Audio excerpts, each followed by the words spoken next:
Hello guys, તો આજે આપણે જાણશું ફાયર સેફટી વિશે. ઓફિસમાં કે આપણી આજુબાજુમાં ક્યાંય આગ લાગેલી હોય તો એને બુઝાવી કેમ, એના ઉપર આજે આપણે વાત કરશું. ચાલો તો હું તમને આગ કઈ રીતે લાગે એ પ્રકાર સમજાવું. ક્યાંય કોઈ ઇલેક્ટ્રિક શોર્ટ સર્કિટ થઈ ગયું છે, કાં પછી તો તમારી આસપાસ રહેલું કોઈ મટીરિયલ જેમ કે કાગળ, પુઠ્ઠા, કપડાં, આવી બધી વસ્તુઓમાં આગ લાગી શકે છે. આપણે સૌથી પહેલા એ જાણવું પડશે આગ લાગવાના કારણો શું હોય છે. જ્યાં 3 વસ્તુઓ ભેગી થાય છે. કઈ? ઓક્સિજન, પ્રવાહી અને હીટ. આ 3 વસ્તુઓ એક સાથે મળે છે ત્યારે આગ લાગે છે. હવે આ આગ લાગવાની શક્યતા ક્યારે વધી જાય છે કે કોઈ ઇલેક્ટ્રિક ઉપકરણો પાસે આપણે પ્રવાહી રાખી દઈએ તો ત્યાં આગ લાગી શકે છે. આપણે એને અવોઇડ કરીએ છીએ. તો ચાલો હું તમને જણાવું આ આગને પ્રકારો ક્યાં હોય છે કે જેમાં એ અલગ અલગ એક્સટિંગ્યુશરથી આપણે આગને બુઝાવી શકીએ. તો ફ્રેન્ડ્સ, અલગ અલગ પ્રકારના એક્સટિંગ્યુશર હોય છે, જેમાંથી આપણી પાસે અત્યારે છે પોર્ટેબલ ડ્રાય પાવડર એક્સટિંગ્યુશર.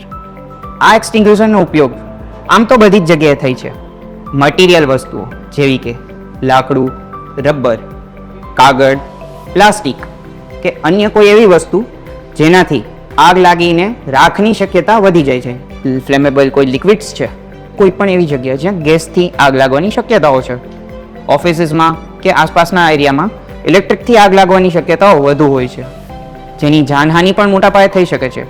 આ બધી જગ્યાએ આનો યુઝ કરી શકીએ છીએ. ઓકે દોસ્તો, તો હવે આપણે ડ્રાય પાવડર એક્સટિંગ્યુશરનો ઉપયોગ જાણી લીધો, જે બધામાં ઉપયોગી છે.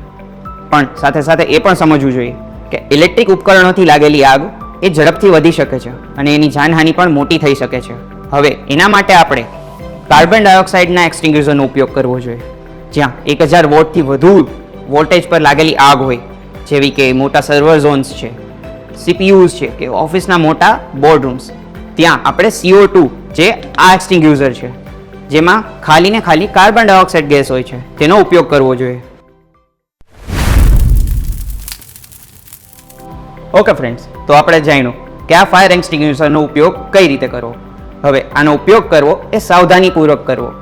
આ આગ જે જગ્યાએ વધારે લાગી ગઈ છે અને હવે આપણાથી કાબૂમાં નથી આવતી, તો આપણે તુરંત જ સેફ જગ્યા પર જઈને ફાયર બ્રિગેડનો કોન્ટેક્ટ કરશું, જેનો નંબર છે 101. આપણે જો આગ વધારે લાગી છે તો ગભરાયા વિના, પેનિક થયા વિના દોસ્તો સાવધાનીપૂર્વક અને કાળજીપૂર્વક કોઈની જાનહાનિ ન થાય એનું ધ્યાન રાખવું જોઈએ. તો એના માટે આગ ન લાગે એના માટે પણ સાવધાન રહેજો.